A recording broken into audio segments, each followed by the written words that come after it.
Hello everyone, welcome to MG classes. I am Priya Jaiswal. आज हम देखेंगे चैप्टर 7 और चैप्टर का नाम है आपका मानवीय पर्यावरण, बस्तियाँ, परिवहन एवं संचार। ठीक है, आपका ये ज्योग्राफी की क्लासेस चल रही है जो आपका चैप्टर 7 है और ये क्लास 7 की एनसीईआरटी है। ओके, तो इसको आज हम कंटिन्यू करेंगे, पढ़ेंगे। और ये छोटा सा चैप्टर है जिसको आज हम पढ़ेंगे। ठीक है, अच्छे से समझेंगे इसको। ये आपका बताया गया इसमें मानवीय पर्यावरण, बस्तियाँ, परिवहन एवं संचार। आज हम इन सब चीज़ को डिस्कस करेंगे। ओके, अच्छे से समझेंगे क्या है ये। तो इसमें बताया गया आपका, देखो कि मानव अपने जीवन जीने के लिए, रहने के लिए जिन बस्तियों का निर्माण किए और जिन परिवहन व्यवस्था और संचार व्यवस्था, इन सब के बारे में हम आज पढ़ेंगे। मतलब जिन इन चीज़ों का ये लोग क्या किए, इस्तेमाल किए हैं। ठीक है, इसमें बताया गया है कि मानव पहले पूर्ण रूप से प्रकृति पर निर्भर थे। सबसे पहले इसको समझना, जो मानव थे क्या थे, पूर्ण रूप से प्रकृति पर निर्भर थे। वे जंगल में रहा करते थे, गुफाओं में रहते थे। अब वहाँ पर क्या करते थे, वो फल मूल खाकर जीवन बिताते थे। पहले तो कोई ऑप्शन नहीं होता था, पहले यही सब चीज़ें खाते थे वे, और क्या करते थे, अपने जीवन को व्यतीत करते थे। यानी वो गुफा में रहते थे, फल मूल खाते थे, है ना, और जानवरों का शिकार किया करते थे। धीरे धीरे समय के साथ लोगों ने क्या किया, अपने वातावरण के अनुकूल चीज़ों को क्या करते गए, चेंज करते गए। और यह चेंज इतना ज़्यादा कर दिए, काफ़ी ज़्यादा बदलाव हो गया, और इतना ज़्यादा बदलाव हो गया है कि आज हमारी ये दशा है। बोल सकते हैं कि ऐसी दशा है कि हर एक चीज़ में इन्फेक्शन है, कुछ ना कुछ हो जा रहा है। कई सारी बीमारियां उत्पन्न हो गई हैं, जिसको देखो क्या हो रहा है क्या नहीं हो रहा है ना। मतलब पर्यावरण के साथ बहुत ज़्यादा ही, मतलब उसका क्या किया गया, दुरुपयोग किया गया है। जैसे अभी आप परिवहन इतना ज़्यादा इस्तेमाल किया गया, पहले क्या होता था, अलग तरीके से था। अभी क्या है, गाड़ी से धुआं इतना ज़्यादा, गंदे नाले से पानी, जो केमिकल वाले फैक्ट्री से जल निकल रहे हैं, पानी निकल रहे हैं, मतलब धुआं है, मतलब बहुत ज़्यादा क्या हो रहा है, पॉल्यूशन हो रहा है। ठीक है, तो हम मानव क्या किए, धीरे धीरे अपने सुविधा के अनुसार काफ़ी ज़्यादा चेंजेस किए, और जिस कारण क्या हुआ है, हमारे लिए काफ़ी ज़्यादा नुकसानदायक है। ठीक है, और इसमें आपका बताया गया है बसाव स्थान, कि ये स्थान क्या है। इसमें बताया गया है कि जहाँ भवन अथवा बस्तियाँ विकसित होती हैं, उसे क्या बोला जाता है, बसाव स्थान कहते हैं।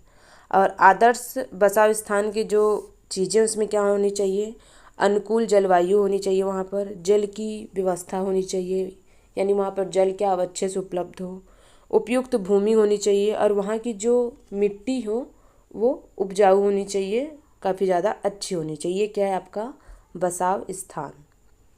ओके, आगे हम समझेंगे इसमें बस्ती के बारे में, कि बस्तियाँ क्या होती हैं। ठीक है, ये क्या होती हैं बस्तियाँ। तो बस्तियाँ क्या है आपका, ये ऐसे स्थान है जहाँ लोग अपने लिए घर बनाते हैं।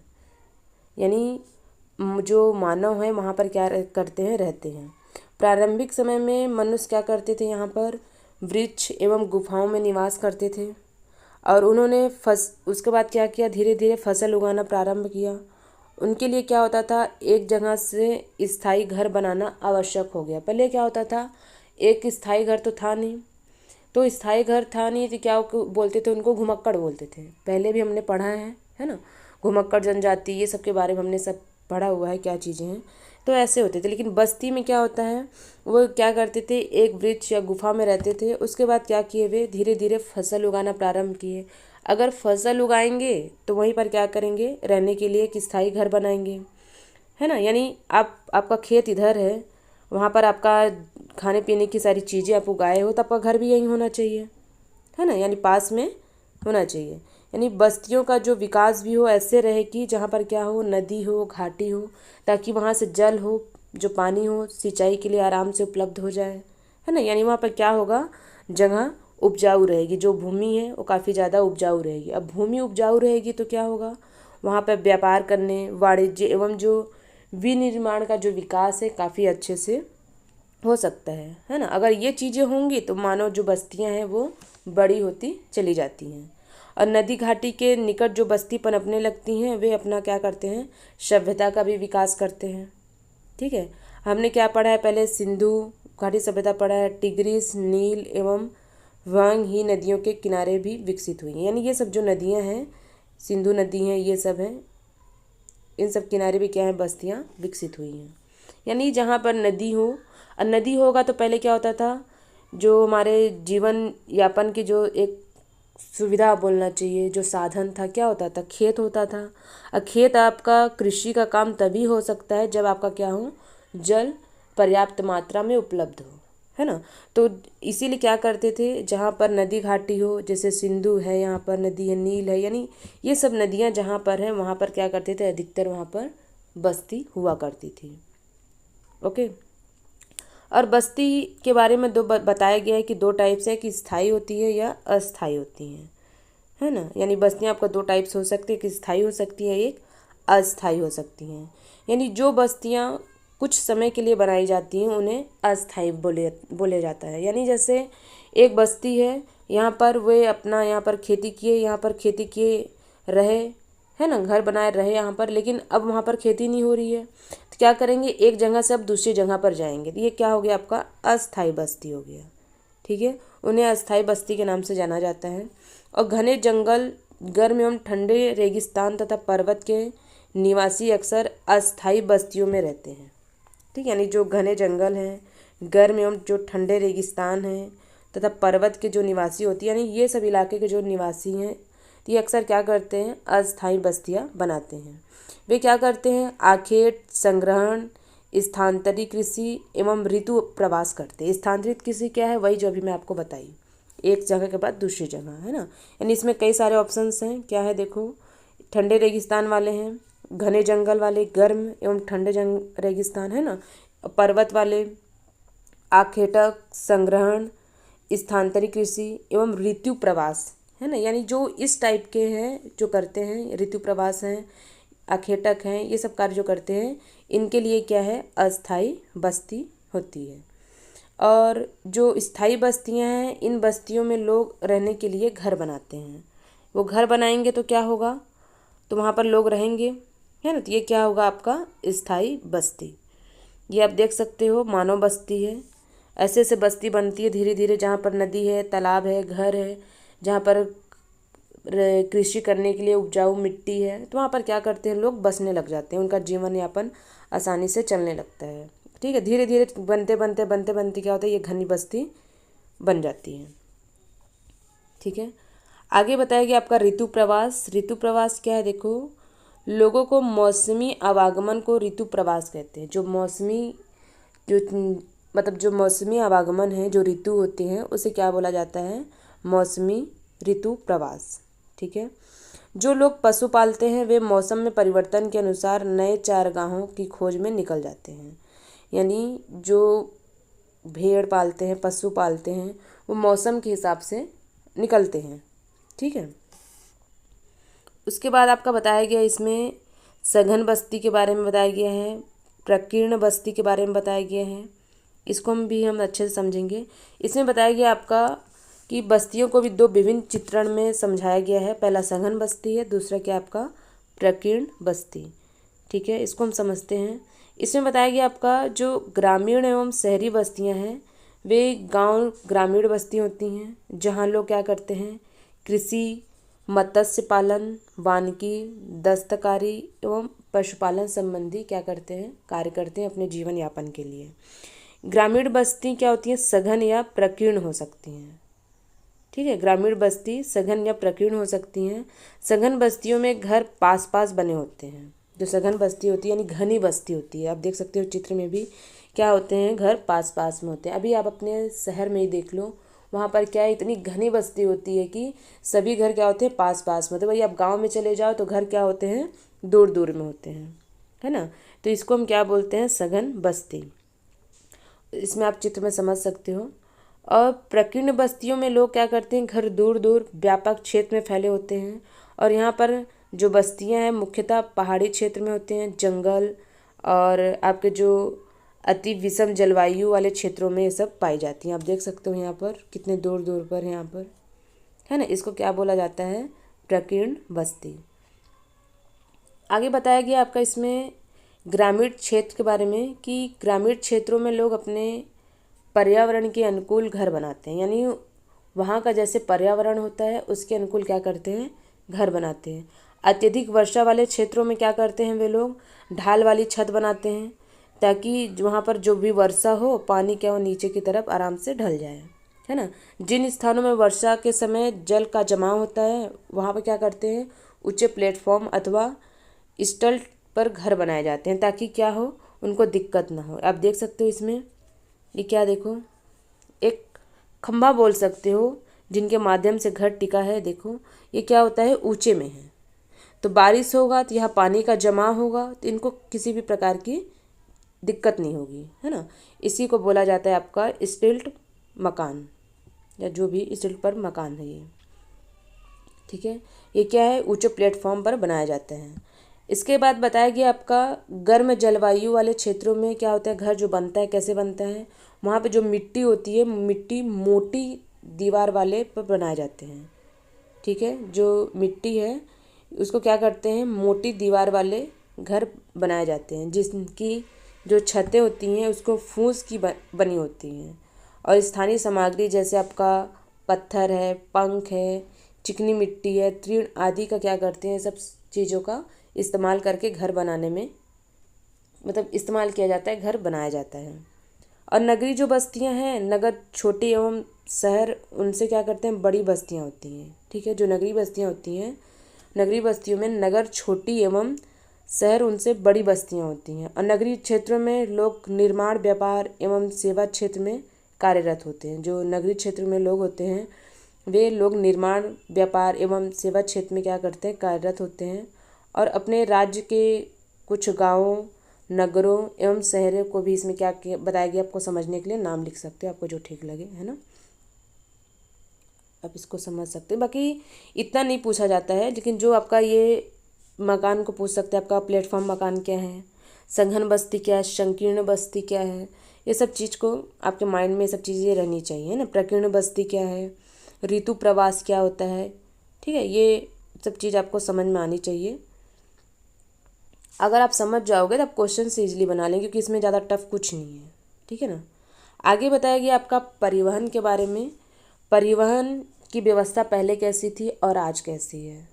अब जाहिर सी बात है काफ़ी ज़्यादा चेंजेस हैं, पहले अलग थी और अभी अलग है, तो इसको हम समझेंगे परिवहन के बारे में। इसमें बताया गया आपका कि परिवहन लोगों को क्या करते थे, यहाँ पर जो लोग थे यहाँ पर वे सामान के आवागमन के साधन होते थे। जो लोग होते थे क्या करते थे, परिवहन का इस्तेमाल सामान के आवागमन के साधन होते थे उसमें यूज़ करते थे। पुराने समय में अधिक दूरी की यात्रा करने में क्या होता था, अत्यधिक समय लगता था, तो उस समय के लोग क्या करते थे, पैदल चलने का काम करते थे, क्योंकि कोई सुविधा नहीं होती थी। और अब क्या है, सुविधा हो गई है ना। तो वे क्या करते थे, पहले के लोग अपने सामान को ढोने के लिए, उठाने के लिए पशुओं का उपयोग करते थे, यानी वो क्या करते थे, पशुओं को सामने में रखते थे और पीछे ऐसे बनाया जाता, देख सकते हो आप, घोड़ा गाड़ी इसको बोला जाता है ना। इसको क्या बोला जाता है, घोड़ा गाड़ी। तो पहियों की खोज से परिवहन आसान हो गया धीरे धीरे, और समय के साथ क्या किए, परिवहन के विभिन्न साधनों का विकास होता गया। लेकिन आज क्या करते हैं, आज भी लोग ये पशु वाला जो घोड़ा गाड़ी है इसका इस्तेमाल करते हैं। आप शहर में भी चले जाओगे तो ये आपको दिखेगा, गांव में भी दिखेगा, क्योंकि इसका इस्तेमाल लोग करते हैं आज भी, ठीक है। आगे बताया गया आपका कि जो हमारे देश में सामान्यतः क्या है, गधे, खच्चर, बैल एवं ऊँट का उपयोग किया जाता है। आज भी ये चीज़ें हैं, जो बैल हैं, ऊँट हैं, इनका उपयोग किया जाता है। दक्षिणी अफ्रीका के एंडीज पर्वत के क्षेत्र में लामा का उपयोग उसी तरह होता है जैसे तिब्बत में याक का उपयोग होता है, ठीक है। यहाँ पर भी क्या होता है, जैसे तिब्बत है आपका और एंडीज पर्वत है, ये सब जगह में उपयोग किया जाता है। प्रारंभ में क्या हुआ था, यहाँ पर देखो, अन्य देशों में व्यापारियों को भारत पहुँचने में अन्य को महीने लग जाते थे, यानी काफ़ी ज़्यादा समय लगता था।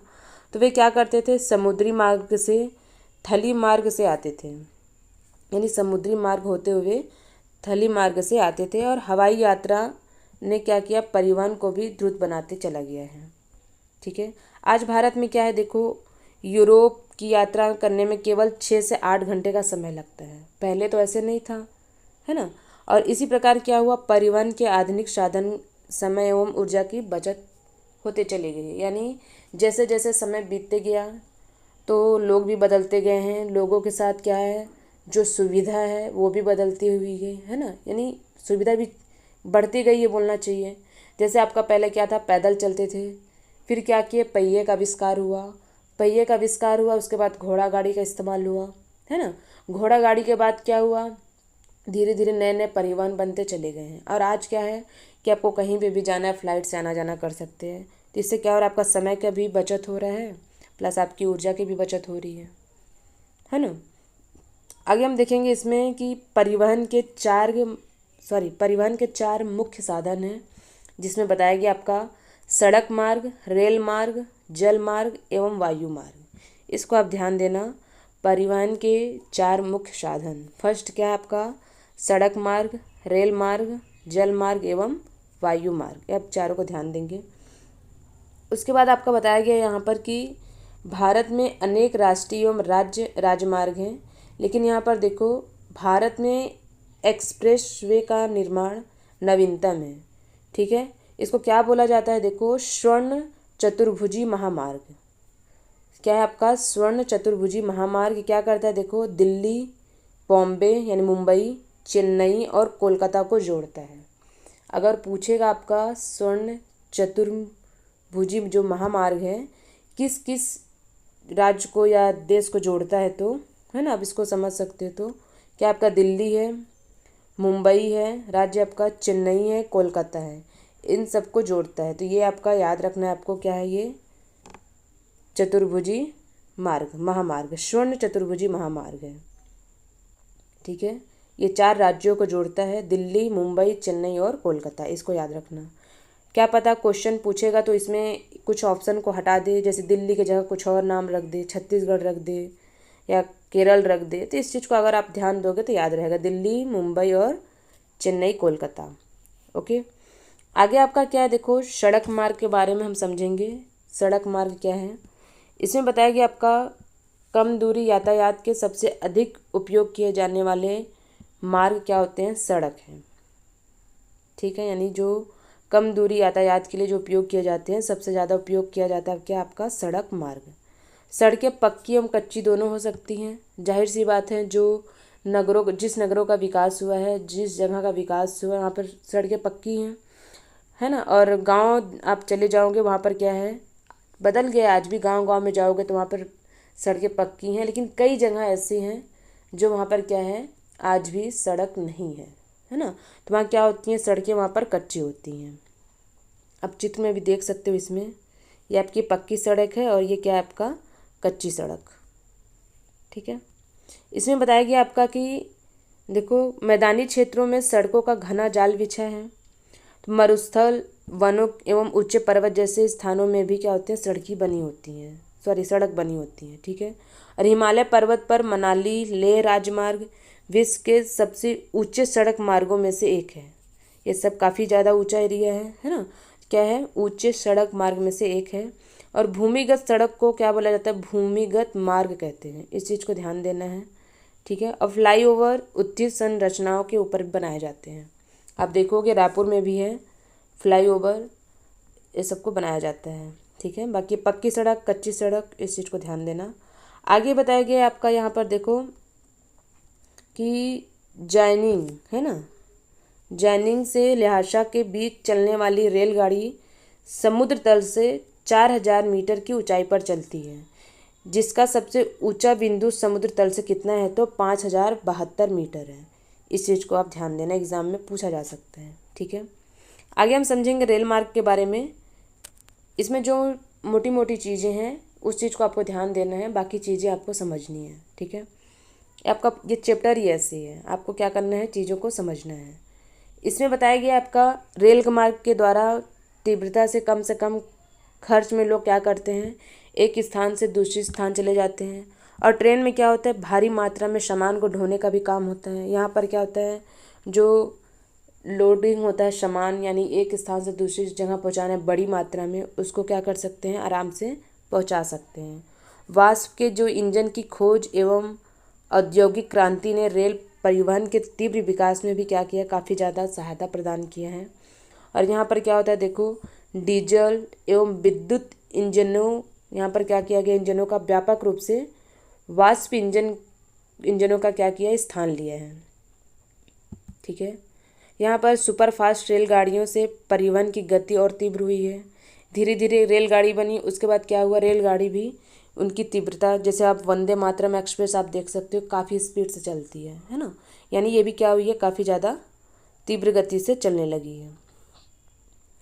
उसके बाद आपका बताया गया यहाँ पर पहाड़ी क्षेत्रों में भी क्या किया गया है, रेल मार्ग बनाना संभव हुआ है। वहाँ पर भी रेल मार्ग बनाया जा रहा है, लेकिन इनकी संख्या काफ़ी कम है, क्योंकि भारतीय रेल मार्गों का जो जाल है भली भांति विकसित है, यानी बहुत ज़्यादा ही बना है ना। तो यह एशिया में सबसे बड़ा है। इस चीज़ को आप ध्यान देना, इसको एग्जाम में पूछ सकते हैं। ठीक है, आगे देखेंगे इसमें क्या बताया गया, देखो ट्रांस साइबेरियन रेल मार्ग। इसको आपको कुछ नहीं, बस मोटा मोटी ध्यान देना है। इसमें बताया गया आपका ट्रांस साइबेरियन रेल मार्ग विश्व में सबसे ऊंचा रेल मार्ग है। एग्जाम में पूछेगा तो डायरेक्ट आपका यही पूछेगा, विश्व का सबसे लंबा रेल मार्ग आपका कौन सा है, तो ट्रांस साइबेरियन रेल मार्ग विश्व में सबसे लंबा रेल मार्ग है। ठीक है, जो पश्चिम रूट में सेंट पीटर्सबर्ग में प्रशांत महासागर तट पर स्थित क्या है आपका, ये व्लादिवोस्टॉक है ना, यहाँ तक जाता है। ठीक है, इस चीज़ को आप ध्यान देना, व्लादिवोस्टॉक यहाँ पर जाता है। ठीक, यानी आप इतना ध्यान देना, जो ट्रांस आपका साइबेरियन है, ये रेल मार्ग है, जो ये विश्व का सबसे लंबा रेल मार्ग है। इसको ध्यान देना, एग्जाम में पूछ सकते हैं। उसके बाद हम पढ़ेंगे जल मार्ग के बारे में। इसमें बताया गया है आपका कि हमने पहले भी पढ़ा है कि जो प्रारंभिक समय में क्या होता था, यहाँ पर परिवहन के लिए जल मार्ग का उपयोग किया जाता था। अधिक दूरी क्या होता था, अधिक दूरी पर भारी एवं जो बड़े आकार वाले जो सामान होते थे ढोने के लिए जल मार्ग का क्या करते थे, रास्ता चुना जाता था, यहाँ पर इसको इस्तेमाल किया जाता था। इसको मुख्यतः दो प्रकार के होते हैं जल मार्ग। ठीक है, फर्स्ट आपका क्या है, अंतर्देशीय जल मार्ग, दूसरा क्या आपका समुद्री मार्ग। ठीक है, हम सबसे पहले समझेंगे अंतर्देशीय जल मार्ग, ये क्या होता है। ठीक है, अंतर्देशीय आपका जल मार्ग क्या है, ये नाव्य नदियों एवं झीलों का उपयोग अंतर्देशीय जल मार्ग के लिए होता है। कुछ महत्वपूर्ण इसमें अंतर्देशीय जल मार्ग हैं आपका, इसको हम देखते हैं। पहला क्या आपका गंगा ब्रह्मपुत्र नदी तंत्र, उत्तरी अमेरिका में ग्रेट लेक एवं अफ्रीका में नील नदी। ओके, ये नाम आप याद रख सकते हो। उसके बाद आपका इसमें समुद्री एवं महासागरीय मार्गों का उपयोग सामान्यतः व्यापारिक माल एवं सामान को एक देश से दूसरे देश में पहुंचाने के लिए किया करते हैं। ठीक है, और ये मार्ग क्या होता है, पत्तनों से जुड़े होते हैं। विश्व के कुछ महत्वपूर्ण पत्तन है, जैसे आपका एशिया में सिंगापुर एवं मुंबई, उत्तर अमेरिका एवं न्यूयॉर्क एवं लॉस एंजल्स, दक्षिण अमेरिका में रियो डी जेनेरियो, अफ्रीका में डरबन एवं केप टाउन, ऑस्ट्रेलिया में सिडनी, यूरोप में लंदन, और उसमें आपका लंदन तक। ठीक है, इसको आप ध्यान देना। आपका अगर अंतर्देशीय जल मार्ग में पूछा जाए कौन कौन सी नदी है, तो गंगा ब्रह्मपुत्र नदी का नाम आप याद रखेंगे। उत्तरी अमेरिका में ग्रेट लेक एवं अफ्रीका में क्या आपका नील नदी। ठीक है, आप यहाँ पर देख सकते हो क्या ये अंतर्देशीय जल मार्ग है। आगे हम देखेंगे इसमें वायु मार्ग के बारे में समझेंगे। इसमें बताया गया आपका वायु मार्ग में कि 20वीं सदी के आरंभ में विकसित या परिवहन का सबसे तीव्र मार्ग है, यानी ईंधन की लागत अधिक होने के कारण यह सर्वाधिक महंगा हुआ करता था। और यहाँ पर क्या होता था, ये वायु यातायात के ख़राब मौसम, जैसे आपका कोहरा पड़ता है और आपका तूफान से ये प्रभावित होकर यह यातायात का अकेला साधन है जो सर्वाधिक मतलब दुर्गम हो, या पर जहाँ पर जैसे बाढ़ आ जाता था, अकाल पड़ता था, वहाँ पर अगर भोजन, कपड़ा, संकटकालीन जो स्थितियाँ होती हैं, अगर ऐसे स्थिति हो तो वहाँ पर इसको भेजा जाता था। तो वहाँ पर भोजन, जल, कपड़े, दवाएं बांटने के लिए यह बहुत ही ज़्यादा क्या होता था, उपयोगी साधन था जिसका ये इस्तेमाल किया जाता था उस समय। और ये क्या है, ये हेलीकॉप्टर के नाम से जानते हैं, है ना। और इसमें कुछ महत्वपूर्ण हवाई पत्तन हैं, जैसे Delhi, Mumbai, New York, London, Paris, Frankfurt एवं काहिरा है। ठीक, आगे बताया गया आपका इसमें संचार के बारे में। संचार क्या है, देखो संचार क्या आपका दूसरों के पास तक पहुंचाना, यानी सूचना पहुंचाना। ये जो आप अपनी बात को दूसरे सामने वाले के सामने क्या करना, अपनी बात को पहुंचाने की जो प्रक्रिया होती है उसी को संचार बोला जाता है। जैसे तकनीकी विकास के साथ क्या हुआ है, मानव ने संचार के लिए क्या किया है, नए नए तीव्र साधन विकसित किए हैं। इसमें आपका संचार के क्षेत्र में अगर देखा जाए तो विकास में विश्व में सूचना क्रांति आई, यानी बहुत ज़्यादा ही बड़ा चेंजेस है इसमें। इसमें सूचना प्रदान करने के लिए शिक्षा तथा मनोरंजन के संचार के लिए विभिन्न साधनों का भी उपयोग किया गया है। ठीक है, जैसे समाचार पत्र है, रेडियो, टेलीविज़न के द्वारा हम क्या करते हैं, बड़ी बड़ी संख्या में लोगों के साथ संचार कर सकते हैं। ठीक है, और अभी क्या है आपका, ये आपका सबसे पहले तो देखा जाए तो बहुत ही बड़ा जनसंपर्क माध्यम होता है, इसको कह सकते हैं। ये सैटेलाइट से संचार में तीव्रता आई है। तेल की खोज, वनों का सर्वेक्षण, भूमिगत जल, खनिज संपदा, मौसम, पूर्वानुमान एवं आपदा की ये सब जो पूर्व चेतावनी है ना, यानी जो अलर्ट करना सामने वाले को, ये सब किया जाता है। ठीक है, इसमें आपका जो इंटरनेट है, इंटरनेट के माध्यम से इलेक्ट्रॉनिक मेल या ईमेल भेज सकते हैं। इसके कारण क्या हो रहा है, धीरे धीरे ये लोकप्रिय होते चला गया है। आज इतना ज़्यादा लोकप्रिय है कि इसके सहारे सारे काम हो रहे हैं। अगर ये बंद हो जाए तो काम बंद हो जाता है ना। तो यानी इंटरनेट के माध्यम से विश्व भर में क्या हो रहा है, केवल सूचना एवं परस्पर समीपता ही नहीं, बल्कि इसमें हमारा जीवन अधिक सुखमय भी हो गया है। ठीक है, हम अपने घर बैठे ही क्या कर रहे हैं, रेल, हवाई जहाज एवं जो सिनेमा के, होटल तक के यानी कि जो टिकट हैं उसको हम क्या करते हैं, खुद ही बुक करते हैं। यानी घर बैठे, पहले क्या होता था, जाना पड़ता था, मगर क्या है ये सब चीज़ें अब नहीं है। आप घर बैठे क्या कर सकते हो, बुक कर सकते हो। कैसे करोगे आप, इंटरनेट के माध्यम से। ठीक है, यानी ये बहुत बड़ा चेंजेस है। ये चीज़ें पहले नहीं हुआ करती थी, जिसके कारण क्या है, बहुत ज़्यादा दिक्कत होता था। संपूर्ण विश्व में क्या हुआ है, इस प्रकार के लोगों के बीच, लोग एवं सेवाओं तथा संस्थाओं के बीच तीव्र गति से आपसी क्या हुआ, संपर्क हुआ है, जिस कारण काम में तेजी हो रही है। और आज हम क्या हैं, बृहद विश्व समाज के रूप में एक विकसित हो रहे हैं, यानी काफ़ी ज़्यादा अच्छे से हम आगे बढ़ रहे हैं। ठीक है ना, ये क्या है, आपका संचार है। ठीक, ये आपका चैप्टर ख़त्म हुआ। आगे हम देखेंगे, इसमें आपका क्वेश्चन आंसर है, इसको आप बनाएंगे क्वेश्चन आंसर। अगर आपको जो डाउट होगा आप पूछेंगे। ठीक है, ये आपका बहुत ही ज़्यादा इजी है क्वेश्चन, अगर आप समझे हो तो आप बना लोगे आराम से। ठीक है ना, जो डाउट होगा आप पूछ सकते हो। ओके, हम नेक्स्ट चैप्टर देखेंगे। ओके।